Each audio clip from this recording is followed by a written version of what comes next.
Dozen 7-Eleven stores here in the island and Virginia. We are live at 6 o'clock. Good evening. I'm Stone Grissom. And I'm Stacy Bell. 9 store owners and managers now facing charges, including harboring dozens of illegal immigrants. That's right. Prosecutors say the suspects made millions by cheating the undocumented workers out of much of their salaries. News 12 Long Island's Eileen LaPalmer has the very latest from the Central Islip Courthouse. Federal prosecutors call this a modern plantation system in which they say dozens of workers were exploited for more than a decade at 10 7-Eleven stores across the island. The motive, they say, pure greed. Federal agents moved in on 10 7-Elevens across the island early this morning, all part of a takedown of what prosecutors say was a multi-million-dollar scheme that exploited nearly 70 illegal immigrants for more than a decade, keeping them as virtual slave labor. Beside the coffee and the big gulps, a decidedly un-American practice was going on. 9 7-Eleven owners and operators of 10 7-Elevens on the island were indicted in federal court today. The stores stretch across the island from Islip to Greenport.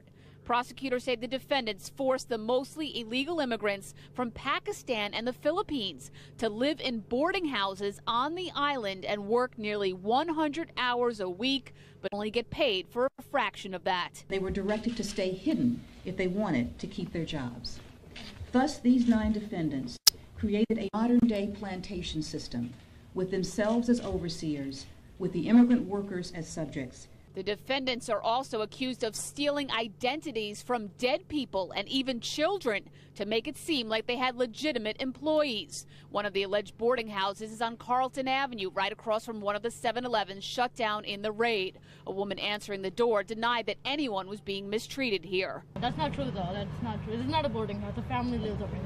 The defendants pled not guilty. Their attorney said their clients are completely in the dark. She thinks that they're nonsense as they relate to her.